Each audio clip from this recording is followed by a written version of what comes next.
আপনার কি প্রায় হাত পা ঝিনঝিন করে, হাত বা পা অবশ হয়ে যায়? রাতে ঘুমের সময় বা সকালে উঠে মনে হয় যেন হাত পায়ে শক্তি নেই? অনেকেই মনে করেন এটা বয়সের কারণে স্বাভাবিক ব্যাপার, কিন্তু সত্যিটা হলো অনেক সময় রক্ত চলাচল কমে যাওয়া, স্নায়ু দুর্বল হয়ে যাওয়া বা দীর্ঘক্ষণ বসে থাকার কারণেও এই সমস্যা হয়। ভালো খবর হলো কিছু খুব সহজ ব্যায়াম আছে যেগুলো নিয়মিত করলে অনেক বয়স্ক মানুষ ঝিনঝিন ভাব ও ব্যথা থেকে অনেকটা স্বস্তি পান। আজকের ভিডিওতে আমি আপনাদের দেখাবো 5টি নিরাপদ ও সহজ ব্যায়াম, যেগুলো ঘরে বসেই করা যায়, বেশি সময় লাগে না এবং বয়স্ক মানুষও সহজে করতে পারবেন। তবে শেষের ব্যায়ামটি সবচেয়ে গুরুত্বপূর্ণ। অনেক ডাক্তারও এই ব্যায়ামটি করার পরামর্শ দেন, তাই ভিডিওটি শেষ পর্যন্ত অবশ্যই দেখুন। ব্যায়াম 1, হাত খোলা বন্ধ করার ব্যায়াম। প্রথম ব্যায়ামটি খুবই সহজ এবং বয়স্ক মানুষের জন্য নিরাপদ। এই ব্যায়ামটি নিয়মিত করলে হাতের স্নায়ু সক্রিয় হতে সাহায্য করে এবং হাতের রক্ত চলাচল ধীরে ধীরে ভালো হতে পারে। করার পদ্ধতিটাও খুব সহজ। প্রথমে সোজা হয়ে একটি চেয়ারে আরাম করে বসুন।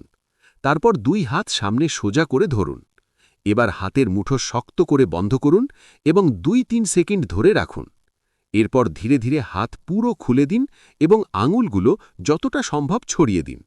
এইভাবে ধীরে ধীরে 10 থেকে 15 বার করুন।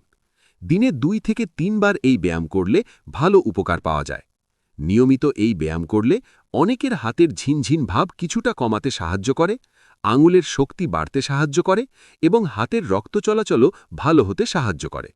বয়স্ক মানুষের জন্য এটি একটি খুব সহজ কিন্তু কার্যকরী ব্যায়াম। ব্যায়াম 2, কবজি ঘোরানোর ব্যায়াম। অনেক বয়স্ক মানুষের হাতের কবজি ও আঙুলে প্রায় অবশ ভাব, ঝিনঝিন বা হালকা ব্যথা অনুভূত হয়। এই সমস্যায় একটি খুব সহজ কিন্তু উপকারী ব্যায়াম হল কবজি ঘোরানোর ব্যায়াম। এটি নিয়মিত করলে হাতের স্নায়ু সক্রিয় হতে সাহায্য করে এবং হাতের রক্ত চলাচলও ধীরে ধীরে ভালো হতে পারে। এই ব্যায়াম করার জন্য প্রথমে একটি চেয়ারে সোজা হয়ে আরাম করে বসুন। তারপর 2 হাত সামনে সোজা করে ধরুন। এবার ধীরে ধীরে আপনার কবজি ঘোরাতে শুরু করুন। প্রথমে ঘড়ির কাঁটার দিকে ধীরে ধীরে 10 বার ঘোরান, তারপর উল্টো দিকে আবার 10 বার ঘোরান। খুব দ্রুত করার দরকার নেই, ধীরে এবং স্বাভাবিকভাবে করাই ভালো। দিনে 2 বার এই ব্যায়ামটি করলে যথেষ্ট উপকার পাওয়া যেতে পারে। নিয়মিত এই ব্যায়াম করলে কবজির শক্তি বাড়তে সাহায্য করে, হাতের স্নায়ু সক্রিয় হয় এবং অনেক সময় হাতের ঝিনঝিন ভাবও কমাতে সাহায্য করে। ব্যায়াম 3, পা ওঠানো নামানোর ব্যায়াম। অনেক বয়স্ক মানুষের ক্ষেত্রে দেখা যায় যে দীর্ঘক্ষণ বসে থাকা বা রক্ত চলাচল কম হওয়ার কারণে পা অবশ হয়ে যায়, ঝিনঝিন করে বা পায়ে দুর্বলতা অনুভূত হয়। এই সমস্যা কমাতে একটি খুব সহজ ও কার্যকরী ব্যায়াম হল পা ওঠানো নামানোর ব্যায়াম। এই ব্যায়ামটি নিয়মিত করলে পায়ের পেশি ধীরে ধীরে শক্ত হতে সাহায্য করে এবং পায়ের রক্ত চলাচলও ভালো হতে পারে।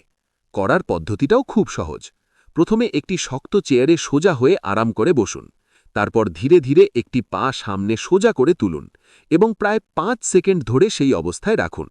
এরপর ধীরে ধীরে পা নিচে নামিয়ে দিন। একইভাবে অন্য পা দিয়ে আবার একই কাজটি করুন। এইভাবে 2 পা মিলিয়ে প্রায় 10 বার ব্যায়ামটি করতে পারেন।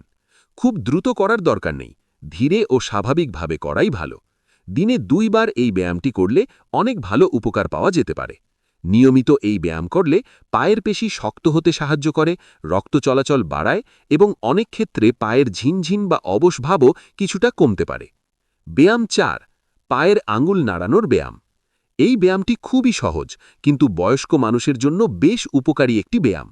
অনেক সময় দীর্ঘক্ষণ বসে থাকা, কম হাঁটা বা রক্ত চলাচল কম হওয়ার কারণে পায়ে ঝিনঝিন ভাব, অবশ ভাব বা ভারী লাগার মতো সমস্যা দেখা দেয়। এই অবস্থায় পায়ের আঙুল নাড়ানোর এই সহজ ব্যায়ামটি বেশ সাহায্য করতে পারে। করার পদ্ধতিটাও খুব সহজ। প্রথমে একটি চেয়ারে আরাম করে সোজা হয়ে বসুন এবং 2 পা মাটিতে স্বাভাবিকভাবে রাখুন। এরপর ধীরে ধীরে পায়ের আঙুলগুলো উপরের দিকে তুলুন এবং 2-3 সেকেন্ড সেই অবস্থায় রাখুন। তারপর আবার ধীরে ধীরে আঙুলগুলো নিচে নামিয়ে দিন। এইভাবে ধীরে ধীরে প্রায় 15 বার এই ব্যায়ামটি করুন। খুব দ্রুত করার দরকার নেই, ধীরে এবং স্বাভাবিকভাবে করাই ভালো। দিনে 2 বার এই ব্যায়ামটি করলে যথেষ্ট উপকার পাওয়া যেতে পারে। নিয়মিত এই ব্যায়াম করলে পায়ের স্নায়ু সক্রিয় হতে সাহায্য করে, পায়ের রক্ত চলাচল বাড়াতে সাহায্য করে এবং অনেক ক্ষেত্রে পায়ের ঝিনঝিন বা অবশ ভাবও কিছুটা কমতে পারে। ব্যায়াম 5, ধীরে হাঁটার ব্যায়াম। সবচেয়ে গুরুত্বপূর্ণ। বয়স্ক মানুষের জন্য সবচেয়ে সহজ ও উপকারী ব্যায়ামগুলোর মধ্যে একটি হল ধীরে হাঁটা। অনেক ডাক্তার ও স্বাস্থ্য বিশেষজ্ঞ মনে করেন নিয়মিত হাঁটা পুরো শরীরকে সক্রিয় রাখতে খুবই সাহায্য করে। বিশেষ করে যাদের হাত পা ঝিনঝিন করে, পা অবশ হয়ে যায় বা শরীরে দুর্বলতা অনুভব হয়, তাদের জন্য প্রতিদিন একটু হাঁটা খুব উপকারী হতে পারে। এই ব্যায়ামটি করার জন্য খুব বেশি কষ্ট বা বিশেষ কোনো জায়গার প্রয়োজন হয় না। প্রতিদিন ধীরে ধীরে 10 থেকে 15 মিনিট হাঁটার চেষ্টা করুন। খুব দ্রুত হাঁটার দরকার নেই, স্বাভাবিক ও আরামদায়ক গতিতে হাঁটাই যথেষ্ট। যদি সম্ভব হয় তাহলে সকালে বা বিকেলে খোলা বাতাসে হাঁটা আরও ভালো, কারণ এতে শরীরের পাশাপাশি মনও সতেজ থাকে। নিয়মিত ধীরে হাঁটার অভ্যেস করলে পুরো শরীরের রক্ত চলাচল ভালো হতে সাহায্য করে, স্নায়ুগুলো সক্রিয় ও শক্তিশালী থাকে এবং হাত পা ঝিনঝিন বা অবশ হওয়ার সমস্যাও কিছুটা কমতে সাহায্য করে। তাই বয়স্ক মানুষের সুস্থ থাকার জন্য প্রতিদিন একটু হাঁটার অভ্যেস গড়ে তোলা খুবই গুরুত্বপূর্ণ। ব্যায়াম করার সঠিক সময়। অনেকেই আমাকে জিজ্ঞেস করেন এই ব্যায়ামগুলো কখন করলে বেশি উপকার পাওয়া যায়। আসলে খুব কঠিন নিয়ম নেই, কিন্তু বয়স্ক মানুষের জন্য এই 3টি সময় সবচেয়ে ভালো। 1. সকালে ঘুম থেকে ওঠার পরে। সকালে ঘুম থেকে ওঠার পরে আমাদের শরীর একটু শক্ত হয়ে থাকে। এই সময় যদি হাত খোলা বন্ধ, কবজি ঘোরানো এই 2টি ব্যায়াম 5-7 মিনিট করেন, তাহলে হাতের ঝিনঝিন অনেকটা কমতে পারে। 2. দুপুরে বা বিকেলে বসে থাকার সময়। অনেক সময় আমরা দীর্ঘক্ষণ বসে থাকি, এতে পায়ের রক্ত চলাচল কমে যায়। তাই বিকেলের দিকে বসে বসেই করতে পারেন, পা ওঠানো নামানো, পায়ের আঙুল নাড়ানো। এগুলো করতে মাত্র 5 মিনিট সময় লাগে। 3. বিকেলে বা সন্ধ্যায় হাঁটা। যদি সম্ভব হয় প্রতিদিন 10 থেকে 15 মিনিট ধীরে হাঁটুন। সকাল বা বিকেল যখন আপনার সুবিধা হয় তখনই হাঁটতে পারেন।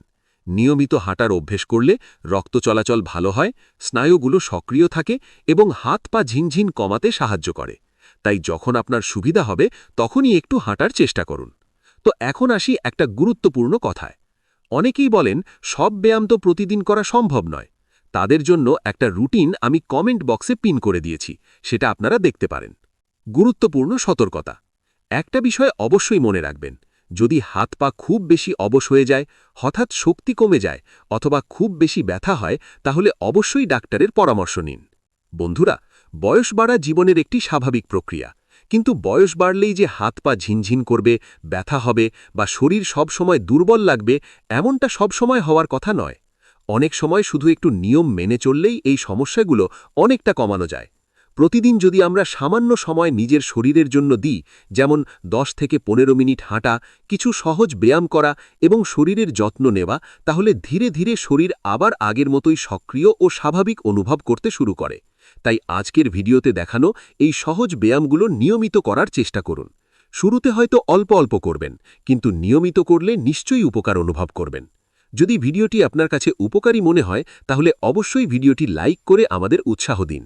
আর স্বাস্থ্য সম্পর্কে এমন সহজ, দরকারি ও বয়স্কদের জন্য উপকারী তথ্য নিয়মিত পেতে চাইলে এখনই আমাদের চ্যানেলটি সাবস্ক্রাইব করে পাশে থাকা বেল আইকনটি অন করে রাখুন। সবাই সুস্থ থাকুন, ভালো থাকুন। ধন্যবাদ।